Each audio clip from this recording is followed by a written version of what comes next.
ये साबित कर दिया है कि 5 एकड़ किसान के बच्चे को टिकट दिया है। हमें स्वास्थ्य चाहिए, हमें बुंदेलखंड टीकमगढ़ में जो सबसे ज्यादा पलायन होता है दिल्ली की ओर, हमें रोजगार की जरूरत है। तो आराम से हाथी वाले सामने बटन को दबाएंगे और सीधा 3 और 4 तारीख को ये बहुमत में जीत कर आएगा आपका वेट, क्योंकि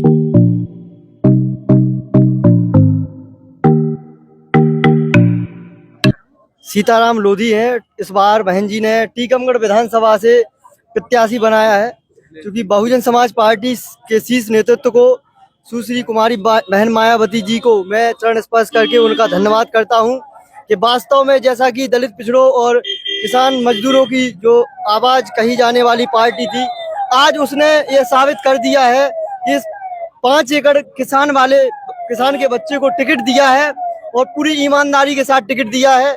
और हमारे जितने भी सहयोगी साथी है पूरी मेहनत के साथ हम लोग फाइट कर रहे हैं।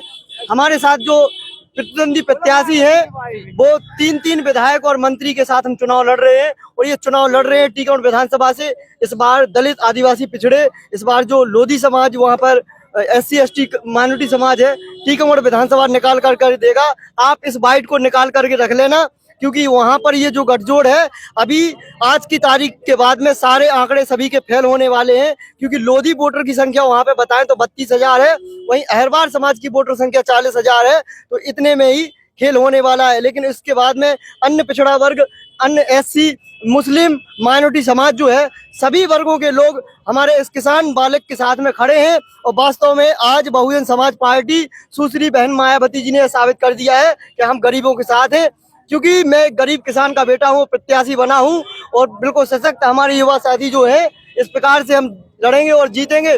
और विधानसभा में और शासन में जो हिस्सेदारी की मुद्दे क्या है टीकमगढ़ विधानसभा के? देखिए, हम पाखंडवाद के मुद्दे तो बिल्कुल भी नहीं चलाएंगे। हमें स्वास्थ्य चाहिए, हमें बुंदेलखंड टीकमगढ़ में जो सबसे ज्यादा पलायन होता है दिल्ली की ओर, हमें रोजगार की जरूरत है। तो टीकमगढ़ विधानसभा में एक बहुत बड़ा जो है औद्योगिक क्षेत्र स्थापित करने के लिए उद्योग चाहिए, ताकि पलायन को रोका जा सके, दबाव को कम किया जा सके, और वहां के किसानों और मजदूरों युवाओं को जो है रोजगार मिले। शिक्षा जो है शिक्षा जो है किताबों के पन्नों में दफन हो चुकी है। शिक्षा जो है पूंजीपतियों के हाथ में रह गई है, गरीबों के पास कोई। आप कह रहे हैं कि आपका मुकाबला विधायकों से, मंत्री से है, तो क्या उन्होंने कुछ भी विकास नहीं किया है? अरे हम तो एक मंत्री को पहले हरा चुके हैं, जिला पंचायत में हरा चुके हैं, सुरेंद्र प्रताप सिंह बीबी राजा, जो कि शिवराज सरकार में मंत्री रहे। जिला पंचायत में हमने 5,000 वोट पर उनको समेट दिया। भले ही हम हार गए चुनाव, लेकिन दूसरे नंबर पर रहे। इस बार जो है 2 विधायक और 1 मंत्री के साथ हमारा मुकाबला है, और ये लड़ाई हम दलित आदिवासी पिछड़े लोधी यादव कुर्मी काशी पटेल अहरवार गडरिया पाल सभी मिलकर के लड़ेंगे। और इनको पता भी नहीं चलेगा, ये सभी मीडियाबाजी करते रहे, झंडा उठाते रहे, लेकिन उस समय 17 तारीख के दिन ये वोट और बेटी बड़े आराम से देने वाले हैं। क्योंकि आज की जो पब्लिक है, आपके इस चैनल के माध्यम से बताना चाहते हैं, 17 तारीख को आराम से हाथी वाले सामने बटन को दबाएंगे और सीधा 3 और 4 तारीख को ये बहुमत में जीत कर आएगा आपका वेट। क्योंकि मेरे पास, आपको बता दें, मेरे पास वास्तव में वो जिला पंचायत चुनाव लड़ा था, वो भी लड़ने की औकात नहीं थी, और ये चुनाव भी लड़ने की औकात नहीं थी। मुझे पूरी समाज ने एक चंदा दे करके खड़ा किया है, और निश्चित रूप से हम लड़ेंगे और जीतेंगे।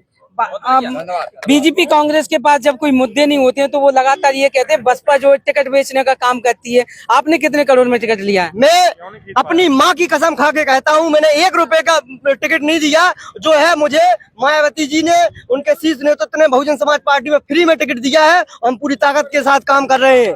और मैं बीजेपी कांग्रेस को बता देना चाहता हूँ, अगर 4 मुद्दे 4 बातें वो छोड़ दें तो कभी जीवन में किसी भी एक सीट से चुनाव नहीं जीत सकते। हिंदू मुसलमान, हिंदुस्तान पाकिस्तान, ये आप छोड़ दीजिए, यहाँ के इस बच्चे के साथ भी वो जो है फाइट नहीं कर पाएंगे। और हमारे नेताओं की तो बात बहुत बड़ी है ना, इस प्रकार की बात है। आप शिक्षा पे बात कीजिए, आप पिछड़े वर्ग की बात करते हो। पिछड़े वर्गों के लिए आर्टिकल 340, अनुच्छेद 340, जिसमें इनके पिछड़े वर्गों की रजिस्ट्री लिखी हुई है।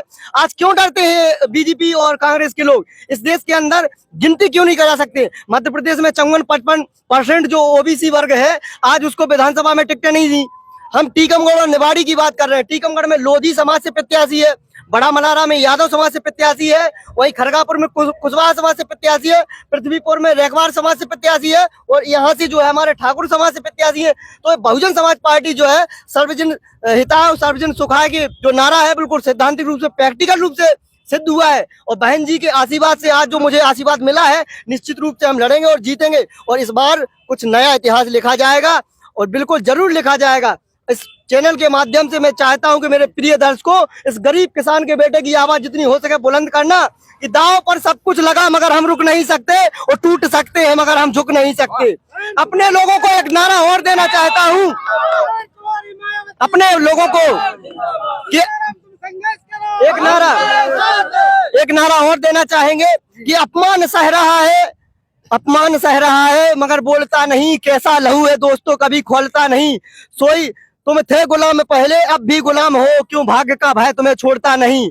आओ मिलके करें मिशन पूरा। इसलिए मेरे सभी बहुजन समाज के साथियों से निवेदन है, ओबीसी, SC, ST, माइनॉरिटी समाज के, चाहे वो किसी भी समाज से हो, लेकिन अगर आप गरीब किसान, आपको अपने बच्चे को एक शिखर पर, संसद पर भेजना है, सड़क से संसद पर, तो इस गरीब किसान के बेटे को वोट देना होगा। यहाँ पर माननीय BSP को वोट देना होगा। सभी जगह आप लाइए, बहुजन की सरकार बनाइए, निश्चित रूप से आपका बेटा भी संसद में जाकर के दहाड़ेगा और बाबा साहब के मिशन को पूरा करेगा, और इस देश में सम्राट अशोक का राज आएगा। जय भारत, जय भीम, जय अम्बेडकर। तो ये थे हमारे साथ लोधी, ये थे हमारे साथ खास बातचीत में सीताराम लोधी, जो कि टीकमगढ़ से बसपा ने अपना प्रत्याशी बनाया है। और कितना शानदार तरीके से बातें कही, जब ओबीसी समाज को लेकर खासतौर पर बहुत बड़ी बड़ी बातें कही, कि जिस तरह से बसपा बात करती है सर्वजन नेता सर्वजन सुखाए की, उसी प्रकार जो है उनको टिकट में भागीदारी देने का काम भी BSP करती है, ताकि दलित समाज, पिछड़ा समाज, आदिवासी समाज सड़क से उठकर जो है संसद तक पहुंच पाए। आप देख रहे थे सोनू ब्लॉग, मैं हूं आपका दोस्त सोनू। जय भीम, जय भारत।